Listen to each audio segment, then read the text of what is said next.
Laws of War, a guide to ethical conduct in armed conflict.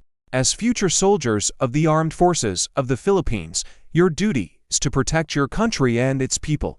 But what happens when the battlefield blurs the lines between combatants and civilians? How do you navigate the complexities of modern warfare while upholding the principles of human rights and international humanitarian law? In this comprehensive guide, we'll delve into the laws of war, exploring the rules and regulations that govern armed conflict.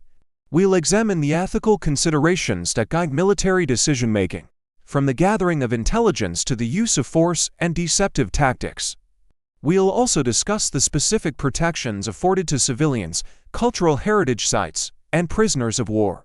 By understanding the nuances of the laws of war, you'll be equipped to make sound decisions in the heat of battle, ensuring that your actions are not only lawful, but also ethical and humane.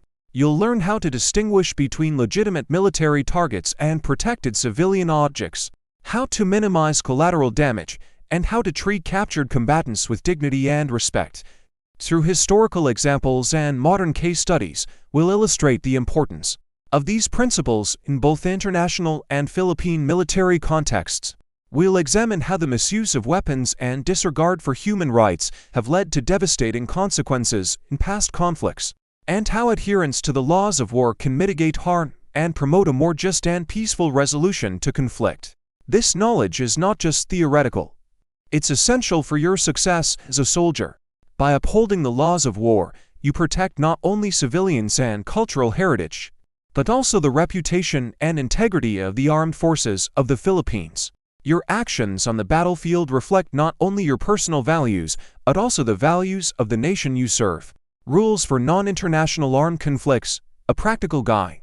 Understanding the rules of engagement in non-international armed conflicts is crucial for upholding human rights and ensuring ethical conduct. These conflicts, often internal struggles within a country, are subject to specific regulations under international humanitarian law. Essential rules for all armed conflicts. The most basic rules applicable to all armed conflicts, regardless of their nature, are found in Article 3, common to the Geneva Conventions of 1949. This article establishes fundamental guarantees of humane treatment for all individuals actively participating in hostilities, including wounded combatants, prisoners of war, and civilians. Article 4 of the Hague Convention for the Protection of Cultural Property 1954. This article emphasizes the protection of cultural heritage during armed conflict, recognizing its importance for the identity and well-being of communities. These rules apply to any armed conflict occurring within a state that has ratified these conventions, regardless of the intensity or scale of the conflict. Additional Protocol 2, a deeper dive. Additional Protocol 2 to the Geneva Conventions of 1949 provides a more detailed set of rules for non-international armed conflicts. However, it applies only when certain conditions are met. Responsible command. The non-governmental armed forces or groups must have a responsible command structure. Respect for the law of war. They must be capable of adhering to the principles of international humanitarian law. Territorial control. They must exercise sufficient control over a part of the state's territory to conduct sustained and organized military operations. Understanding the differences: Article 3 of the Geneva Conventions and Article 4 of the Hague Convention apply to a broader range of conflicts than Additional Protocol 2. Some conflicts may meet the criteria for the former, but not the latter, highlighting the nuanced nature of international humanitarian law. By understanding these rules, military personnel can ensure their actions are lawful and ethical, even in the challenging context of internal armed conflict. Military objectives and civilian protection in armed conflict.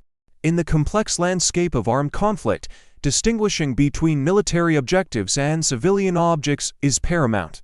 This distinction not only ensures legal and ethical conduct, but also minimizes harm to non-combatants. Armed forces and their responsibility. The armed forces of a state involved in conflict consist of organized units and personnel under a command structure accountable for their actions. This command is responsible to the state and must ensure that its forces comply with the laws of war. Military objectives. Military objectives are defined as armed forces. This includes all personnel and equipment except for medical and religious personnel. Think of a tank battalion or an Air Force squadron as examples. Military establishments, buildings and positions housing armed forces or their materials, such as barracks and ammunition depots. Objects contributing to military action. This can include bridges, communication towers, or even a house if it's being used for military purposes. The key is that these objects offer a definite military advantage if destroyed or neutralized. Protecting civilians. Civilians in military objectives. Even if civilians are present in a military objective, it doesn't lose its status. However, every effort must be made to minimize harm to civilians. Civilian objects, objects not used for military purposes, such as homes, schools, and hospitals, are considered civilian objects and should not be targeted. Doubtful cases. If there's any doubt about whether an object is a military objective, it must be presumed to be a civilian object. Specific protections for civilians. In civilian realm, specific protections exist to ensure normal functioning of essential services. This includes civilian medical services, religious personnel, and civil defense organizations. Preservation of cultural heritage. Cultural objects and places of worship should be protected from damage. Protection from large-scale danger. Attacks on installations like dams or nuclear power plants, which could endanger a large number of civilians, are prohibited. Demilitarized zones are also established to protect civilians from the hazards of conflict. The concept of distinguishing between military objectives and civilian objects has evolved over centuries of warfare. In the past, entire cities were often razed to the ground during conflicts. Today, international humanitarian law emphasizes the importance of minimizing civilian casualties and protecting civilian infrastructure. Command responsibility and respect for the law of war. In the military, the responsibility for upholding the law of war doesn't rest solely on individual soldiers. Commanders play a crucial role in ensuring that their troops respect and adhere to these laws. This is known as command responsibility. The dead and missing. The law of war places a strong emphasis on respecting the dead and informing their families about their fate. This includes proper handling of remains, ashes, and grave sites. The same principles, where applicable, apply to missing persons. This is a reflection of the Geneva Convention's focus on humanitarian considerations even in the midst of conflict. General command responsibility. The commander of all forces involved in a military operation bears the ultimate responsibility for ensuring compliance with the law of war. This responsibility covers geographical extent, all land, sea, and air areas where military operations occur. Military extent, the entire chain of command and evacuation channels. Civilian extent, interaction with civilian authorities and ensuring their protection as required by the law of war.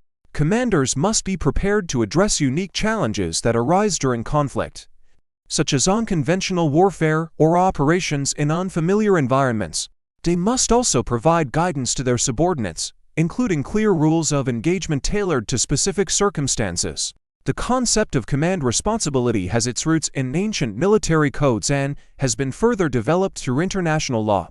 In modern times, commanders have been held accountable for war crimes committed by their troops, even if they didn't directly order those crimes. This underscores the importance of leadership in upholding the law of war and protecting human rights. Command responsibility, upholding the law of war. Commanders play a crucial role in ensuring their forces respect the law of war. This isn't just about following rules. It's about maintaining discipline, protecting civilians, and acting ethically even in challenging situations. Responsibility of every commander. Respect for the law of war. Commanders must ensure their subordinates are aware of their obligations under the law of war and take measures to prevent violations. This is akin to how a ship's captain ensures their crew adheres to maritime laws, ensuring safe and lawful navigation. Control and prevention. Commanders are responsible for enforcing compliance with the law of war and taking action if violations occur. Cooperation with civilian authorities. Commanders should work closely with civilian authorities to minimize risks to civilians and their property. This mirrors the practice in disaster relief efforts, where military and civilian organizations collaborate for effective response. Warfare between dissimilar forces. When facing an enemy with vastly different tactics and capabilities, commanders must adapt and find solutions within the law of war. This involves gathering intelligence, developing clear rules of engagement, and providing specific instructions to troops. Key areas to address in such situations include distinguishing combatants from civilians, just as a doctor differentiates between healthy and diseased tissues. Commanders must clearly define who is a legitimate target and who is not. Protecting civilians and their property. This includes establishing safe evacuation routes and minimizing collateral damage. Treating wounded and captured combatants humanely. This reflects the principles of the Geneva Conventions, which aim to protect the vulnerable in conflict. Action in unusual environments. When operating in unfamiliar or hostile territory, smaller units like patrols or raiding parties need clear instructions on how to conduct themselves. This ensures their actions remain lawful and aligned with the mission, whether it's a combat mission or a reconnaissance mission. In conclusion, command responsibility is a cornerstone of military ethics and professionalism. By understanding and fulfilling this responsibility, commanders not only uphold the law of war, but also contribute to the overall success of their mission and the long-term stability of the region. Exercising command and information gathering in military operations. As soldiers, your primary duty is to carry out lawful orders from your superiors. This means executing missions while respecting the law of war and upholding human rights. However, decision-making during operations requires careful consideration, especially when it comes to gathering information. Mission. Upon receiving a mission, it's your responsibility to respect and fulfill it, maintaining order and discipline within the parameters of the law of war. This is akin to how a sports team follows their coach's instructions while adhering to the rules of the game. Search for information. Gathering information is vital for successful military operations. However, there are specific guidelines to ensure this process is conducted legally and ethically. Permitted search. You can collect military intelligence in enemy-controlled areas as long as you're in uniform or openly display your combatant status. Think of this like a scout openly observing enemy movements from a distance. Restricted search espionage. Gathering intelligence through deception or clandestine methods is considered espionage. This is akin to a spy infiltrating enemy lines undercover. Questioning captured combatants. You can question captured enemies, but they are only obligated to provide their identity. Forcing them to reveal additional information would be a violation of their rights. Throughout history, intelligence gathering has played a pivotal role in military success. From ancient scouts to modern satellite surveillance, the methods have evolved, but the principles of legality and ethics remain crucial. During World War II, for example, both the Allies and Axis powers relied heavily on intelligence gathering to gain an advantage on the battlefield. In the Philippines, the military's intelligence efforts are focused on combating internal threats like terrorism and insurgency. This requires a delicate balance between gathering critical information and respecting the rights of individuals, even those suspected of supporting enemy forces. Understanding these principles helps you make informed decisions during military operations, ensuring your actions align with both the mission objectives and the fundamental principles of human rights. Conduct of operations. Upholding humanitarian principles in the midst of conflict. Military operations are inherently complex and carry significant risks, especially for civilians caught in the crossfire. To minimize harm and adhere to international law, certain principles must guide the conduct of operations. Conduct principles. These principles serve as the foundation for ethical warfare. Means and methods of warfare. While soldiers have the right to choose how they fight, this right is not unlimited. The use of weapons and tactics must be proportionate and avoid unnecessary suffering. For instance, during the Vietnam War, the use of napalm, a highly flammable substance, raised ethical concerns due to its devastating impact on civilians. Unnecessary suffering. All forms of violence that exceed what is necessary to defeat the enemy are prohibited. This includes using weapons that cause excessive pain or suffering, such as chemical weapons. Distinction. A clear line must be drawn between combatants and civilians, as well as between military objectives and civilian objects. This principle is crucial in ensuring that attacks are directed only at legitimate military targets. Proportionality. Actions taken must be proportionate to the military advantage sought. This means that the expected military gain must outweigh the potential harm to civilians. Precautions. Constant care must be taken to spare civilians and civilian objects. This includes considering the location of populated areas, the availability of shelters, and the movement of civilians. For example, during World War II, the Allies often conducted bombing raids at night to minimize civilian casualties. Conduct of attack and defense.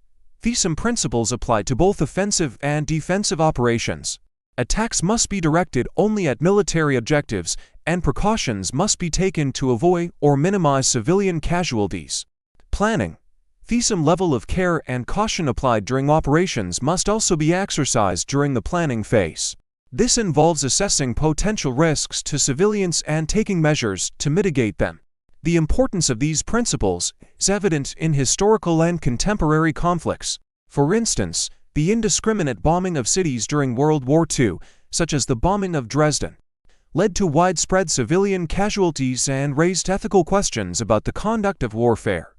In modern Philippine military history, the Marawi siege in 2017 highlighted the challenges of urban warfare, where distinguishing between combatants and civilians is particularly difficult, underscoring the importance of adhering to these principles even in complex and protracted conflicts. By understanding and applying these principles, military personnel can uphold human rights and conduct themselves ethically, even in the most demanding situations. Methods of combat and deception in warfare. Ethical and legal considerations.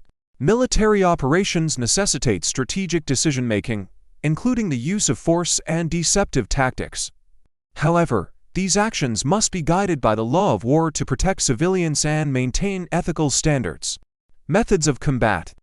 Starvation as a weapon rule. It is strictly prohibited to starve civilians as a method of warfare. This means you cannot target or destroy resources essential for their survival, such as food supplies, crops, livestock, or water sources. This rule aligns with the Geneva Conventions, which aim to protect civilians from the devastating effects of conflict. Exceptions. There are limited exceptions to this rule. For example, if the resources are being used solely by enemy forces or directly support military action, they may be targeted. However, even then, the civilian population cannot be deliberately starved or forced to relocate. Terror rule. Acts or threats of violence intended to terrorize civilians are prohibited. This includes indiscriminate attacks on civilian areas or using civilians as human shields.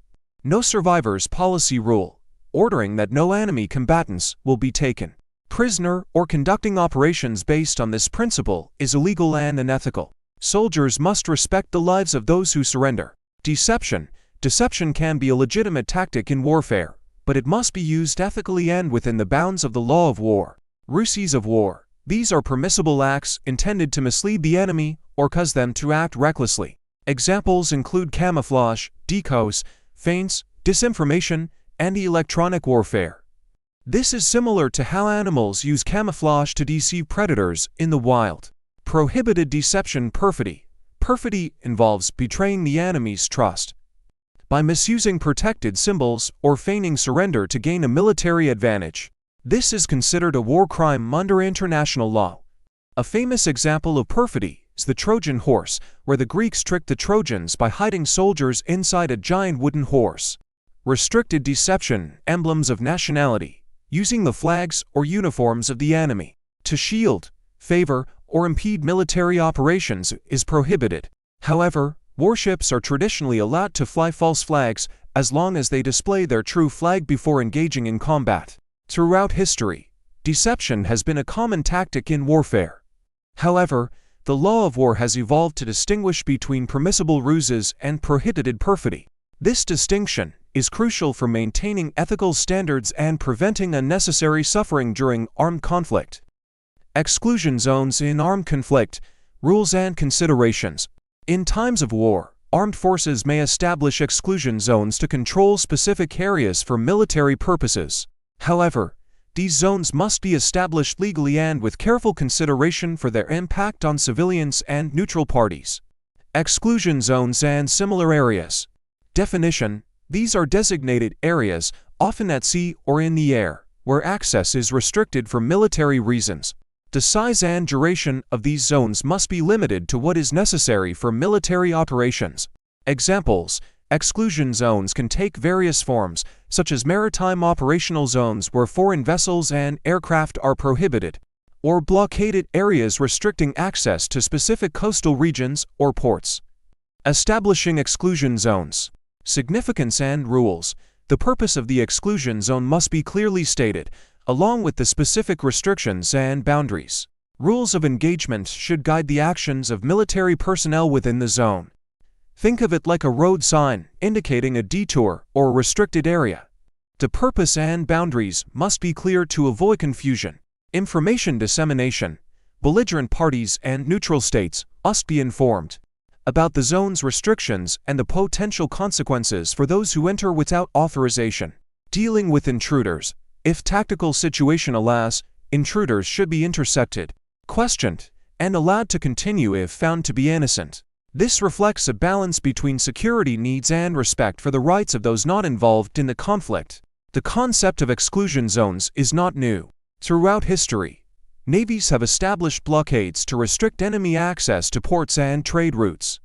In modern times, exclusion zones have been used in various conflicts, such as the no-fly zones established over Iraq and Bosnia in the 1990s.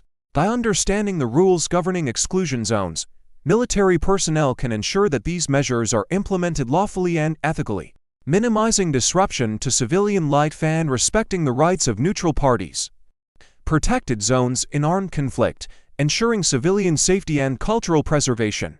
In the midst of conflict, certain areas are designated as protected zones to safeguard civilians, essential services, and cultural heritage. These zones are established through agreements or international recognition, and their proper functioning requires cooperation between military and civilian authorities. Types of protected zones. Per-planned zones. These are established in advance of conflict and can include hospital zones, cultural heritage sites, and demilitarized zones (DMZ). An example is the Korean Demilitarized Zone, established in 1953 to separate North and South Korea. Improvised zones, non-defended localities. These are created during conflict by removing military objectives and activities from specific areas. They are often located near conflict zones and may be occupied by the enemy. Instructions for armed forces. Soldiers must receive clear instructions on how to behave in and around protected zones. This includes guidelines for entering or leaving the zone, abandoning it without fighting, taking it over, and avoiding military operations within the zone. By understanding the significance of protected zones and their rules, military personnel can contribute to the protection of civilians, preservation of cultural heritage, and the overall humanitarian effort during armed conflicts. Conducting military operations, a focus on cooperation, attack, and defense. Military operations, while necessary, can significantly impact civilian lives and property. This makes it crucial to conduct these operations with utmost care, adhering to the principles of international humanitarian law and minimizing collateral damage. Cooperation with civilian authorities to minimize the risks posed to civilians by military activities. Commanders should work closely with local authorities. This cooperation can take many forms. Safeguard measures, coordinating with civilian authorities to implement safety measures for the population, such as warning systems, shelters, evacuation plans, and information about dangerous areas. Protecting civilian logistics, ensuring that civilian supply lines for essential goods like food and medicine are not disrupted. If possible, the military can even provide logistical support when the tactical situation allows. Protected zones and objects, collaborating with civilian authorities to protect specifically designated areas, such as hospitals and cultural sites, from the effects of military operations. Conduct OFADIC. When engaging in offensive actions, certain guidelines must be followed to minimize civilian harm. Specific military objectives. Attacks must be directed only at legitimate military targets, which must be clearly identified and designated.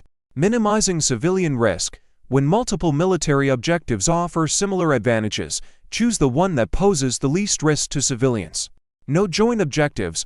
Avoid treating multiple military objectives in a populated area as a single target, as this can lead to indiscriminate attacks and excessive civilian casualties. Proportionality. The force used in an attack must be proportionate to the military advantage gained. This means avoiding excessive force that could cause disproportionate harm to civilians. Precautions in targeting. When selecting targets, consider the potential impact on civilians, and choose weapons and tactics that minimize the risk of collateral damage. Warning civilians. If the tactical situation permits, provide advance warning of attacks that may affect civilians. This could involve using loudspeakers or dropping leaflets from aircraft. Conduct of defense. Protecting civilians and cultural heritage. Just as with offensive operations, defensive tactics must also adhere to the principles of international humanitarian law, prioritizing the protection of civilians and cultural heritage. Defensive positions. Choosing locations. When possible, defensive positions should be established outside populated areas to minimize the risk to civilians. Similar to how ancient fortresses were often built on hilltops away from cities, modern military bases are strategically located to avoid civilian areas. Least dangerous option. If there are multiple options for a defense position, choose the one that poses the least danger to civilians and their property. This demonstrates a commitment to protecting non-combatants. Protecting civilians and objects. Removing civilians. If civilians are present in a military objective, they should be evacuated to a safe location, preferably one they are familiar with. Removing civilian objects. Civilian objects should also be moved away from military objectives, if possible. This could involve relocating vehicles, livestock, or other valuable possessions to a safer area. Marking protected establishments. Ensure that hospitals, cultural sites, and other protected locations are clearly marked with the appropriate symbols. This helps to distinguish them from military targets. Warning civilians. If the situation allows, give advance warning to civilians about defense measures that may affect them. This could include evacuation orders or instructions to take shelter. Protecting cultural objects. Cultural objects, such as historical monuments and religious sites, are granted special protection under international law. If unavoidable military necessity requires using the protected cultural object for defensive purposes, precautions must be taken to minimize damage. This could include removing the distinctive signs to avoid confusion, evacuating valuable artifacts, or using protective barriers. The importance of protecting civilians and cultural heritage during defensive operations has been recognized throughout history. For example, during the Napoleonic Wars, the concept of open cities emerged, where cities would declare themselves demilitarized to avoid bombardment. Prohibited weapons in warfare. Upholding humanitarian principles. The use of certain weapons in warfare is strictly prohibited under international humanitarian law, due to their potential to cause unnecessary suffering, indiscriminate harm, or long-lasting environmental damage. Understanding these prohibitions is crucial for upholding ethical standards in military operations. Prohibited weapons.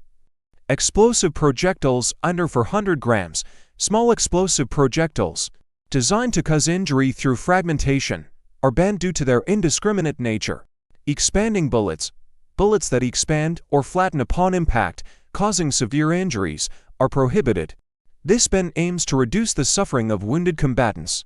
Poison or poison weapons. The use of poison in any form, whether through weapons, food, or water, is a clear violation of humanitarian principles. This prohibition dates back centuries, with examples like poison arrows and poison wells being condemned as unethical. Asphyxiating, poisonous, or other gases, chemical weapons, which can cause widespread and indiscriminate harm, are banned under international treaties. The use of chemical weapons in World War I, such as chlorine and mustard gas, led to horrific casualties and prompted international efforts to ban their use. Bacteriological biological weapons. Biological weapons, which spread diseases and can have devastating consequences, are also prohibited. The development and use of such weapons are considered a threat to global security. Non-detectable fragments. Weapons that leave fragments undetectable by X-rays are banned due to the difficulty of treating the injuries they cause. Booby traps. Booby traps designed to cause excessive injury or unnecessary suffering are prohibited. This includes traps attached to objects like toys, food, religious items, or cultural artifacts. Incendiary weapons in civilian areas. The use of incendiary weapons, which cause fires, is prohibited in civilian areas. This is to protect civilians and their property from unnecessary harm. The prohibition of these weapons reflects the evolution of humanitarian principles in warfare. Throughout history, the use of certain weapons, like poison and fire, has been condemned as unethical and contrary to the principles of chivalry and honor. Modern international law has codified these prohibitions, recognizing the need to limit the destructive potential of weapons and protect civilians from unnecessary harm. For example, the Chemical Weapons Convention, which bans the production, stockpiling, and use of chemical weapons, has been ratified by almost every country in the world. By understanding and respecting these prohibitions, military personnel contribute to a more humane and ethical conduct of warfare. As we conclude this exploration of the laws of war, remember, you are not just soldiers. You are guardians of human rights. Your commitment to upholding these principles, even in the face of adversity, is what separates a just force from an unjust one. The laws of war are not mere restrictions. They are a testament to our shared humanity and our responsibility to protect the innocent, even amidst conflict.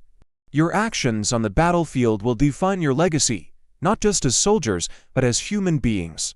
By upholding the laws of war, you not only protect civilians and preserve cultural heritage, but you also uphold the values that our nation holds dear.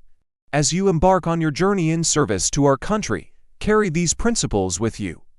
They are the compass that will guide you through the complexities of conflict, ensuring that your actions are always guided by honor, integrity, and respect for human life. Remember, the true measure of a soldier is not just in their courage and skill, but in their unwavering commitment to justice and humanity.